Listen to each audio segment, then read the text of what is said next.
Hello, everyone. I'm Rosa Romero. And I'm Tessa Hughes. And you're listening to Body Language, a podcast where we dive into the taboo, dissecting women's health and sexuality. From masturbation to what type of birth control is right for you to scheduling an appointment with the OBGYN, we've got you covered.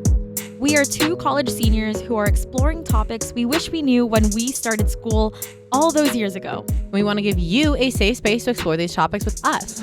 On today's episode, we're talking body positivity.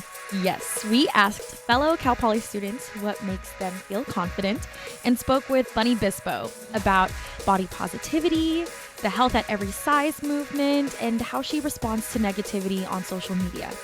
We'll also be breaking down body hair, ways to groom if you choose to do so, and acne. But first, a content warning. We'll be mentioning body image and eating disorders, which will be triggering for some listeners. If you need to skip any parts of the podcast, please feel free to do so. We'll have some timestamps for you in our show notes so you know which parts to skip. You'll also find a list of resources in our show notes so you can seek professional help if you need it.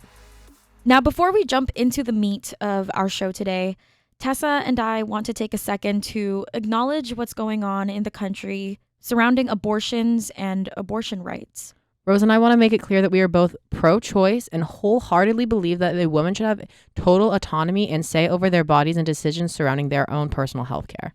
And for those of you that are unaware of what we're talking about, at the beginning of May, an initial draft majority opinion written by Supreme Court Justice Samuel Alito was leaked that suggested that the United States Supreme Court intends on striking down Roe v. Wade, the case that legalized abortions in the country in 1973.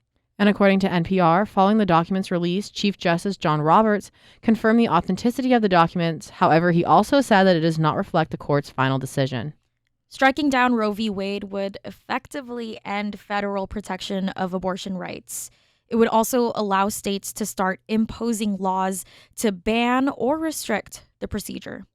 Now, this happening would be heartbreaking on so many levels because it is taking away a woman's right to have control over her own body. Right. And women get abortions for various reasons, such as if they were raped, if they are not in a position to take care of a child, maybe physically, mentally, or financially, or if they simply don't want children.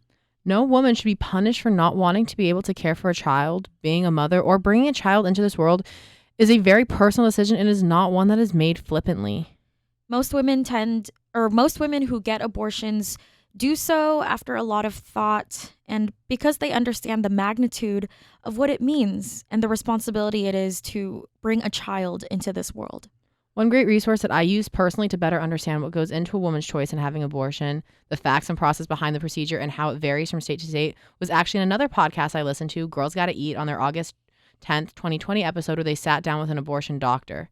I remember feeling like I came away from that episode having a much deeper and stronger understanding surrounding the topic after I listened to it, and so it was one of my favorite episodes of theirs. I also want to mention that just reading stories from the 19th, which is a nonprofit newsroom, did a lot of stories about abortion and how this could impact especially women of color, poor women, and trans people all across the U.S. So I really hope that you can find all of these resources and educate yourself about what's happening and get involved if you can. Yeah. So now with that aside, thank you for letting us take that time to talk about that. We are going to kick off our show on body positivity today. And we're going to start off with we asked people what makes them feel confident. So let's hear what they had to say.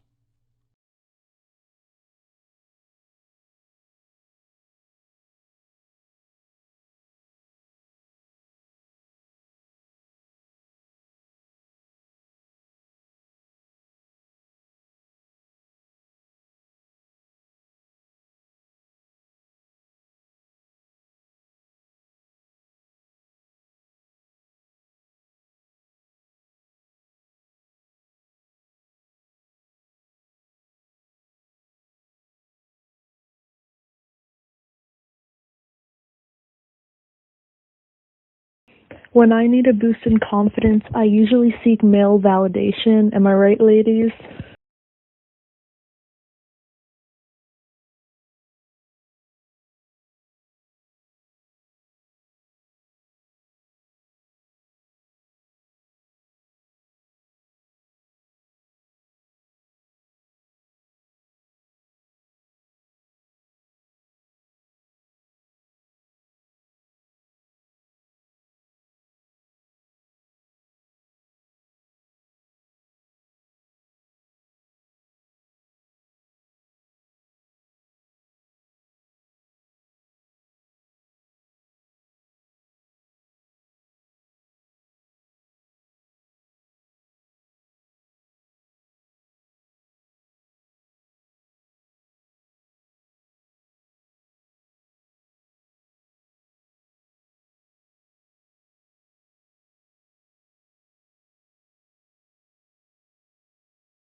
Studying makes a difference. I try to do as much research as possible before tackling a new situation. Because that has helped me so much in the past, it improves my confidence.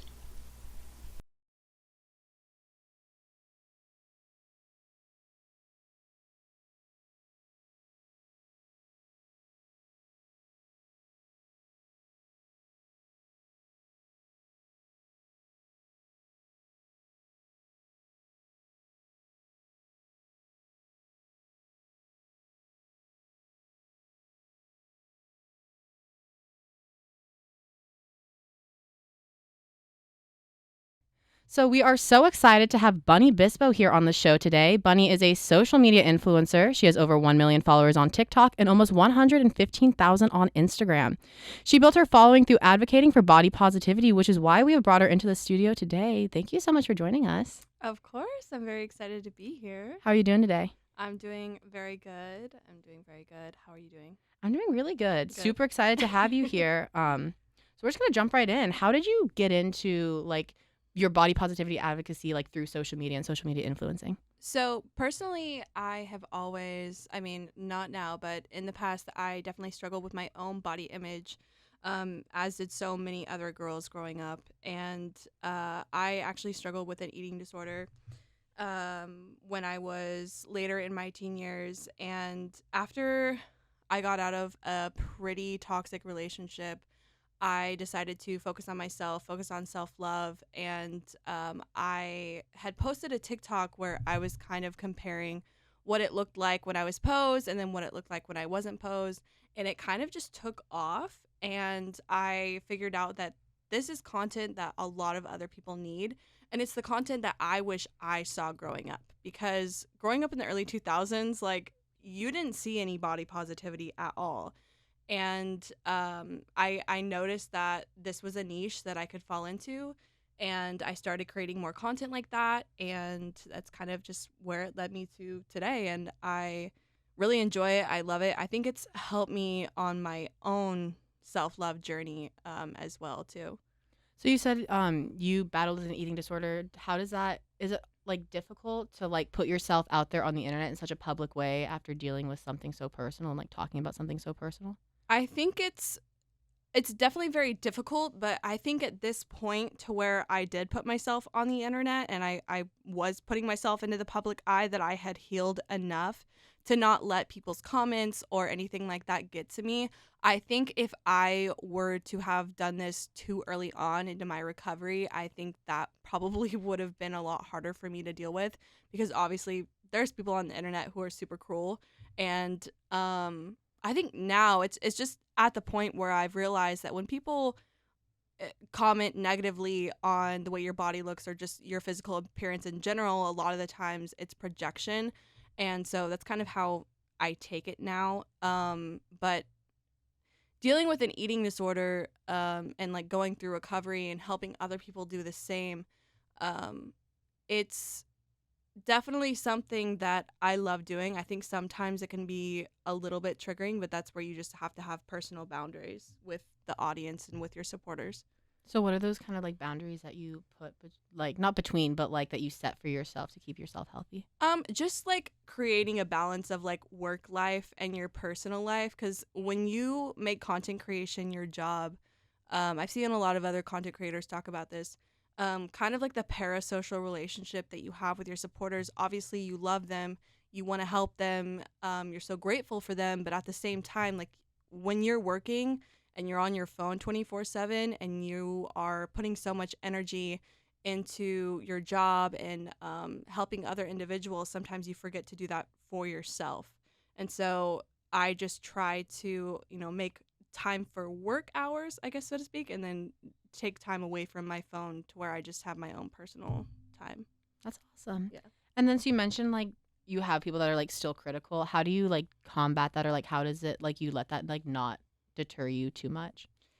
I'm not gonna lie, it definitely sometimes when you have a bad day, you're gonna see one bad comment and it's gonna set you off. I think most of the time though, when I get these negative comments, it's of course always coming from men or younger boys, and I don't really let those things get to me because I know that it's coming from a place of they don't like themselves, so they're taking their own time and energy to comment on my Instagram or my TikTok, and that's their problem, not my problem. It's not about me or my body, it's the fact that they don't like themselves, and like I said before, they're projecting. So it's kind of more of like the mindset that you have. But when you're having a bad day, sometimes one negative comment can kind of set you off or just like make you feel shitty. But at that point, it's kind of just like, okay, let's not do social media for the rest of the day. Let's take time for ourselves. Like, chill out. So how do you personally define body positivity? So I would say body positivity, definitely is different than body acceptance. And as somebody who is on the smaller end, I guess, of the body positivity spectrum or movement, I feel like myself, I never make myself the face of body positivity because there are people who deserve that more than me. But body positivity to me is just simply looking at myself and saying nice things to myself and treating my body like a friend. Something that I wish I did a long time ago because for so long, my body and my own body image was the enemy. And now I've kind of gotten past the point of body acceptance to where that I want to love my body. I want to say that I think I look beautiful and I love the way that I look. But I think everybody has kind of a different take on body positivity and what it means to them. I think for a lot of the people who follow me and a lot of the people who reach out for help, I always let them know that body acceptance is kind of the first step to body positivity because accepting yourself for who you are is definitely a lot easier than just looking into the mirror one day and saying, oh, I love everything about myself. You start first with accepting these things that you've thought so negatively about for the longest time, and then you can kind of work on, saying your affirmations and getting to the point of, oh, I love myself completely for who I am. So what are some of the common affirmations that you like to say to yourself that I'm trying to think of some off the top of my head. Probably just I am worthy no matter, what I've been through. I am worthy of loving myself. I am worthy of loving my body. I love myself and I'm proud of how far that I've come. Just literally anything that you would think of kind of like what you would tell like a close friend of like how much you love them. It's kind of just like you can say that into the mirror to yourself, That's amazing. Yeah. So you said you get like people that reach out to you. What would you say the general demographic of like who's reaching out to you for help? I honestly have a pretty large demographic of girls and non-binary individuals. It's mostly people who are in the ages between about like 15 to 25, like in that area. But I also have people who are in their 30s and in their 40s, women who are, kind of just now realizing that they can start this self-love journey and they can start to love themselves because their whole life, they kind of grew up in this diet culture-ish era and they're like, I want to break away from that. And like I tell everyone, there is no age limit on loving yourself and accepting yourself. Even if you spent most of your life, you're in your 30s, you're in your 40s now, not liking yourself or not enjoying yourself, it's not too late. You can turn that around, obviously. So what are the main areas of like body positivity that you focus on or like through your content? I would say that mostly personally for me, because for the longest time I struggled a lot with my belly, like my tummy. I feel like it's an area for so many people that it's been an insecurity because for the longest time we've been taught that we need to have a flat stomach in order to look attractive. And I was actually talking to a few of my friends today and we were kind of talking about body image, etc.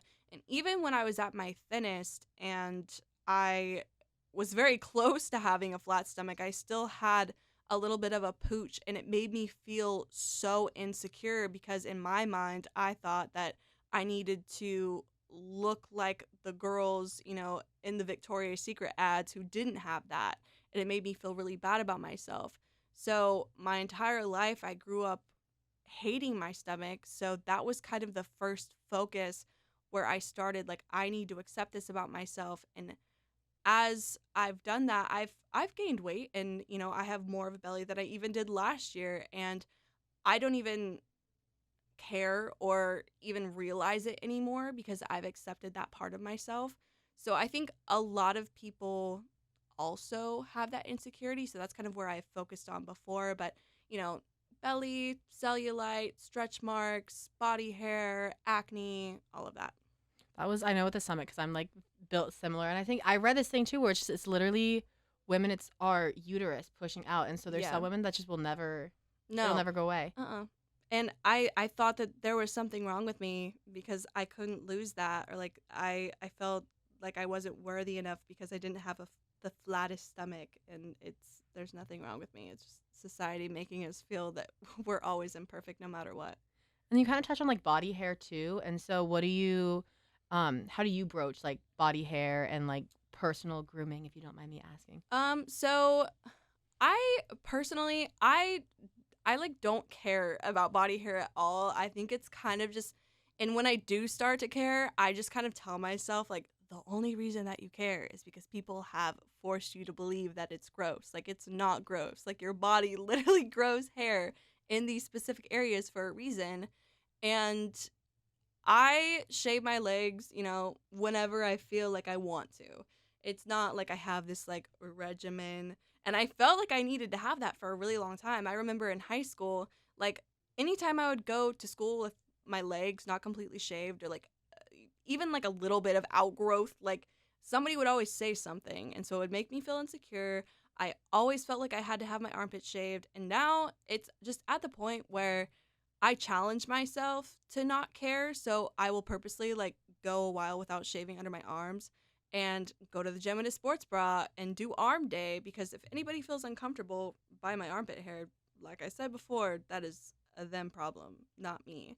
And it's definitely something that I think a lot of people are still trying to accept. I think there's nothing wrong if you shave or you wax. I think it's just all about personal preference, and nobody should be made to feel bad whether they choose to shave or not to shave. I love that you do like the personal challenges for yourself to kind of like take yourself out of your comfort zone. Yeah, of course. Because sometimes I do fall into that where I'm like, oh my God, I'm going out this weekend. Like, I need to shave my entire body. But no, who cares? If anybody has a problem with that, it's their thing, not mine. Do you try to set like those kind of like challenges in like other areas, or like to like help with growth, or is it just kind of like as it comes? I think I can't think of any off the top of my head that I do like now, more so now. But I remember when I first started, this body acceptance, body positivity content, it was really hard for me to go out to the beaches or to the pool in public in like low rise bikinis. I for a while was only wearing high waisted. I only bought high waisted because I felt like that was the only quote unquote flattering bikini for me. And so now, like, I will purposely go out and buy low rise or like string bikinis so that way I can wear them, get comfortable in them, and realize that it's not that big of a deal, and I can wear whatever I want. The term flattering is just so odd to me because it's definitely made to make other women feel bad that they don't look a certain way in certain clothes. So what are some of your favorite, do you have like go-to, like even like, what are your go-to like pieces or like things like that? What do you like feel the most confident in? I love short skirts. And for the longest time, I never wore short skirts because I am like thicker in my thighs and my bottom, and I just was always scared that like it wouldn't look good on me. But I love short skirts, all summer clothes, dresses, and bikinis have just become a staple for me that I used to hate. I remember at one point, maybe like early 2018, this was like when I was really struggling with my eating disorder and just body image in general. I thought that I should only buy one pieces, that I should only go out in one pieces because I've gotten to that point that I thought, oh, I can't wear bikinis anymore because I don't look like how I did when I was 15, which is ridiculous. And so when I started wearing bikinis again, I started getting the high-waisted ones and, stepping out of my comfort zone a little bit. And then I completely was like, I'm just going to wear the same bikinis that I see the girls on my Explore page wearing because they'll look good on me too. And, I go from there. I love that. And then to pivot a little bit, so there's a lot of stuff like on the internet too about like the anti like health at every size like mentality and stuff like that. So how do you like encounter that like in your content or like in comments, and like what are your thoughts on like that whole, I don't want to call it a movement, but kind of that like internet mentality? Yeah, so obviously, with the internet trolls, I always get the comment that I'm promoting obesity, which is actually insane.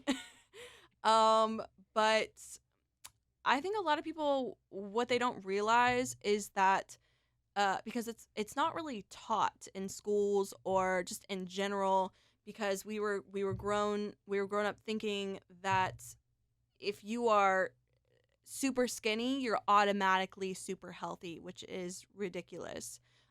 When I was at my thinnest, I was not healthy at all. I was not doing well mentally or physically. And that's what a lot of people don't take into account either, is that being healthy also accounts for mental health as well. You can be extremely physically fit, but if you are not mentally okay, I wouldn't consider you an all around healthy person. And for me, I know that BMI is like a huge argument to people, where it's like, oh, but your BMI is this and you have so much extra body fat, etc., so it makes you unhealthy, which is completely untrue. A lot of people don't even realize that the BMI wasn't even created by a doctor. I'm pretty sure it was created by a scientist. Don't quote me on that, but I remember reading that somewhere. And it's just been used for so long, to the point where there at this point in 2022, it just doesn't make sense to use the BMI scale anymore. Um, but kind of like I was saying before, um, I am probably the biggest I've ever been, but I'm also the healthiest that I've ever been. I, eat 3 meals a day. I work out constantly. I'm doing really well mentally. I'm taking care of myself.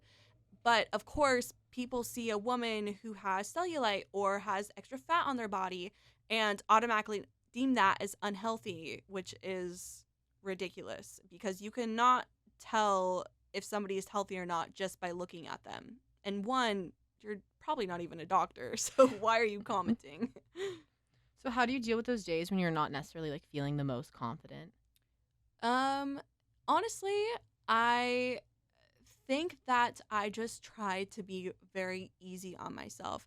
A lot of people ask me this question, and I have kind of come to the realization that the best way to kind of take care of myself when I'm not having these days is to literally just feel your feelings. So if you're not feeling super confident, or you're feeling sad, or you're having a bad mental health day, it's okay to take the day off, not go anywhere, not do anything, sleep, lay in your bed, watch a movie, treat yourself nicely. Obviously, remember to hydrate, remember to eat, take care of yourself. Like, if your friend, I always kind of relate my body to a friend, or like the way I view myself as a friend, because it's always important to be a friend to yourself. If your friend is super sick or your friend isn't feeling well, you want to help them, you want to make them feel better, and kind of do the same thing to yourself. Order DoorDash, go get yourself your favorite snacks, and just kind of take a chill day. I know sometimes it's easier said than done, um, but just be easy on yourself, because it's definitely with acceptance and self-love and body positivity. um, it's a journey, it's not a race. I'm gonna have days where I don't feel super well, and that's okay, because as long as you pick yourself back up, that's what matters. As long as you're trying, that's what matters. And would you say the most difficult aspect of putting yourself on the, because you put yourself out there very candidly. So what would you say, like being so raw and real with your followers? Like, what's the most difficult part about that? I think it's mostly that people, when you're online, people will have this perception of who they think you are. And I like am always like my raw, truest self. I try to be myself as much as possible, but kind of like if I am having a bad day, or if I am not feeling my best, it's kind of harder, I guess, to do that. But people have or create this idea of what they think you are when in reality they don't truly know you maybe in your real life, and that can, make people make assumptions about you. And it can just be a little bit difficult because people can be pretty invasive and ask questions that maybe they're just really curious, but it's maybe not their business. So that's, of course, like I've said before, when creating boundaries as a content creator is super, super important.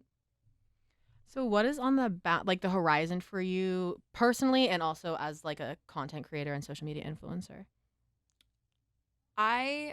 What do you mean horizon? Like Just what's like what do you like, I don't know, like is there like do you have like cuz like I know like we've talked outside of this, like you're moving to LA or like things oh like yeah, that. yeah, So yeah, like yeah. just like personally, like it's just kind of like where do you see like your content going, and then just Okay, like do you have anything that you're super excited for for sure, yeah. in the future, just kind of like, because like my next question is gonna be where can our listeners find you, so like what are they gonna be seeing like more of, like, or like where do you see your life going moving forward? Yeah, so I am moving out to Orange County.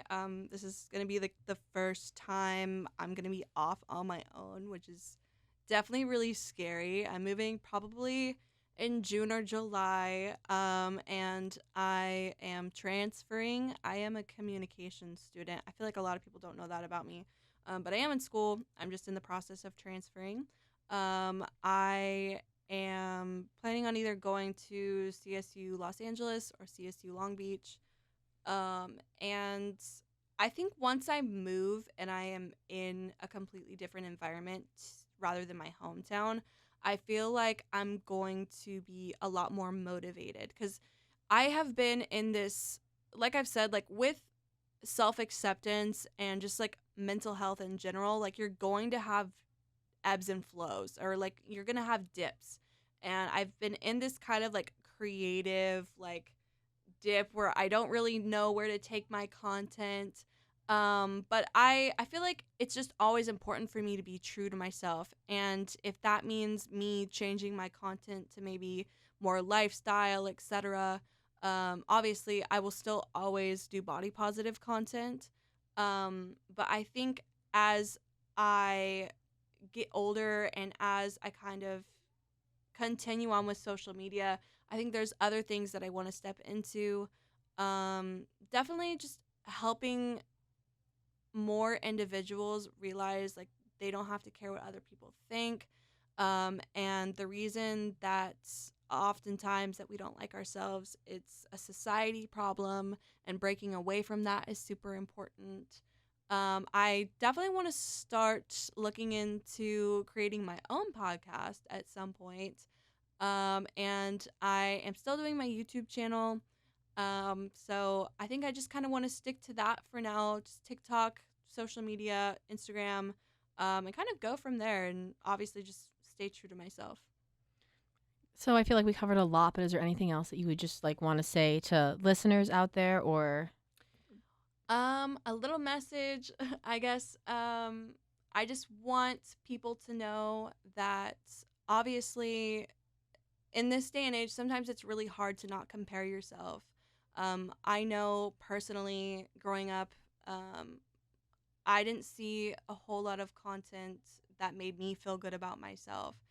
And if you are following people, or if you are just on social media and you see things that don't make you feel good about yourself, unfollow those people. Unfollow people in real life who don't make you feel good about yourself, and treat yourself with kindness. Treat yourself like a good friend, and always make sure that you are your first priority and taking care of yourself, because that's how you end up loving yourself, and that's an extremely important part of life. That's amazing. So, and if our listeners want more of you, how can they find you? So I am bunny.bispo on Instagram. I'm not bunny on TikTok, and Bunny Bispo on YouTube. And the podcast name that hopefully will be starting soon will be named soon. Awesome. Well, Still thank working you on so that. much for joining us. Of for joining me. course. Of course. I just wanted to say that Bunny Bispo is an absolute inspiration. Like, I followed her on Instagram and TikTok a few weeks back, and her content is so uplifting.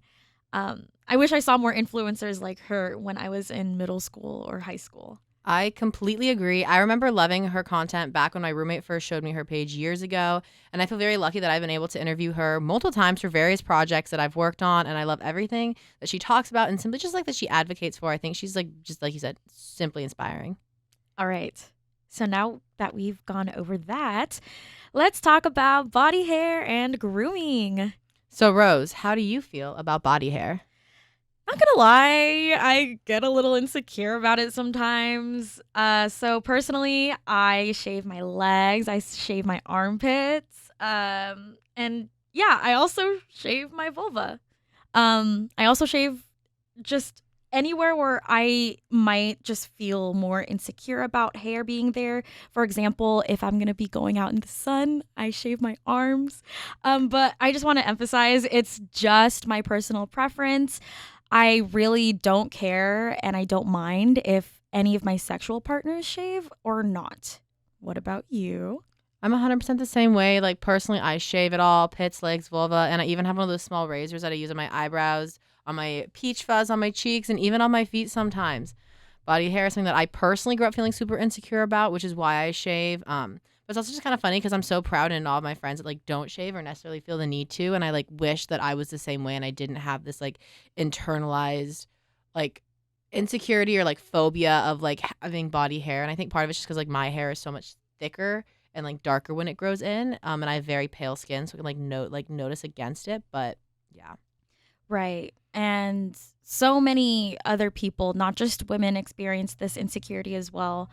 But if there's something that we really want to emphasize, it's that it's a personal choice. Right. And everyone's choice to groom or leave their body hair as it is completely up to them. I also think it's important to mention that you should never shame or guilt someone like a sexual partner or a friend into removing their body hair. It just might take time to adjust. I remember I've dated guys where they've had beards and then it's caused me to have acne because I've kissed them or like, whatever. And so, but you know what? We'll teach you on how to deal with your acne later on. So no need to guilt them. And then we've got you covered. Exactly. Well, so if you do choose to groom your body hair, it's important to know the different methods that are out there. So when I was younger, for whatever reason, my mom didn't let me shave my legs or use any razors. So instead, I used depilatory creams. Some popular brands out there are Veet or Nair. And essentially, they're thick creams that you apply to the areas that you want to get rid of body hair on, like your legs. You let the cream sit there for a few minutes, and then you wipe it away with a clean towel or anything else. I really liked how it was painless and it was super easy to use. So if you want to use one of those creams, make sure you read all the instructions and do a patch test before putting it all over your legs or body. Apply a tiny bit of a small part to your body, like your wrist, and if you notice a burning sensation, rinse it off with cold water and avoid using them. Correct. And so another option that we already kind of discussed was shaving. So whether it's your first time shaving or you've been shaving for 10 years, we still have some tips and tricks for you. You'll need some shaving cream, a quality razor, cannot emphasize that enough, and some water. Apply a generous layer of shaving cream on the area you want to shave. Using a clean razor, shave in the opposite direction of hair growth. For example, on your legs, you would shave upwards from your ankles to your thighs rather than downwards. However, if you want to shave in your bikini area or your vulva, it's safer to shave in the direction of hair growth. Why is that so, Tessa? This will help avoid irritation or reduce any razor bumps or cutting yourself down there. Remember to take it slow. The skin in that area is pretty sensitive and prone to redness, so take your time. A more long-lasting option is waxing. Yes, it's painful, especially for first-timers, but it removes the hair from the root. So You don't have to wax as often as you would shave, since shaving only removes the top layer of the hair. The biggest con, though, it can be pricey. I used to get Brazilian waxes from the European Wax Center, and they cost about $70 per month. Of course, you can always check out other places. Local spots may offer more affordable prices, but it's definitely one of the more expensive ways to remove body hair. There's also laser hair removal. This is probably the least budget-friendly option out of the bunch, but also one of the most effective. It actually targets a pigment at the root of the hair follicle during the growth cycle of the individual hair, and that pigment absorbs the laser energy, which eventually prevents the hair from growing back. It's also important to note that it requires multiple sessions. Another hair removal option is sugaring, which is often confused or related or conflated with waxing. That's because the process is relatively similar to waxing, as sugaring uses a sticky gel-like paste to remove the hair, and it's removed in the direction of the hair growth. Sugaring actually removes the hair from the root, which makes it especially effective for ingrown or curly hair. It's also considered less painful than waxing and can eventually lead to less hair growth in the long run. Then the final hair removal tactic we're covering today is threading, and is usually primarily used for eyebrows. When being threaded, a thread is doubled and twisted to remove the hairs at the follicle. And unlike tweezing, which removes a singular hair at a time, threading can be used to remove short rows of hair. Some noted benefits to threading are that it's a more precise hair removal tactic, and it's a lot gentler on the skin when compared to waxing. Now we're going to move on to one of the more overlooked aspects of body positivity, which is acne. Now, acne is obviously not just a problem for middle or high schoolers. Unfortunately, I wish we could outgrow it. In fact, though, according to research from the Journal of College of Physicians and Surgeons, nearly 75% of college students, male and female, reported having facial acne. Yes, and our guest from earlier, Bunny Bispo, even has a post about her experiences with acne. She says in one of her posts that she dealt with hormonal breakouts in high school and tried every solution in the book. Eventually, she went on birth control, the pill, which seemed to help a little bit, but after she got off birth control due to personal reasons, her skin broke out even more. Hormone changes, stress, the foods you eat, all of these are factors that could have an impact on your skin, and that's totally okay. What isn't okay is unwanted comments from your friends, family, or even strangers on how you look with your acne. When some people see redness or acne, their first impulse is to try to help or say something. Have you tried drinking more water? Stop eating this or that. Wash your face. These assumptions and unsolicited advice can make you feel even more insecure about your acne. Like I said earlier, no one should tell you what to do and how you go about it. This is for your weight, body hair, acne, and everything in between. If you struggle with acne, bumps, texture, scars, or anything else, it's A-okay. And even though we're not dermatologists, we still have a few small tips you can use to help with your acne. You've probably heard about this before, but having a simple skincare routine works wonders. I personally use a cleanser, a moisturizer, and sunscreen, and that's about it. You don't need to follow a 10-step beauty regimen like many influencers do. Find out first what products work best for you, stick to it for a few weeks, and if you notice your skin isn't clearing up, try switching it up. Also start with gentle products. I know I personally use a face wash and a night wash, and then I occasionally use a cleanser wash in between. Exactly. So some quality brands out there are super affordable, like Cetaphil, or I never know how to say this. I don't know if it's CeraVe, CeraVe, whatever it is. You can find both of these brands at your local drugstore. And don't forget your sunscreen. You should use sunscreen every day, even if you're not going out and even if it's cloudy. UV rays from the sun can still hit you through your windows if you're at home, and UV rays can penetrate clouds. So unless you're completely in the shade or protected from the sun, you need sunscreen.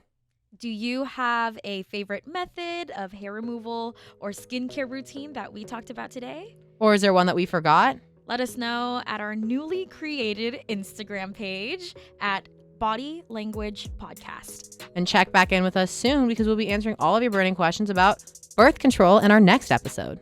If you have something specific you want us to answer about birth control, once again, follow us on Instagram. Then, in general, if there's a topic you want us to cover, someone you want us to interview, feedback you want to provide, or if you just want to pop in to say hi, either to Rose or I personally, you can find us on Instagram too. My handle is Tessa.Hughes, which is TESSA.HUGHESS. And I can be found at Roselyn Romero, which is ROSELYN ROMERO. Until next time, this has been Body Language.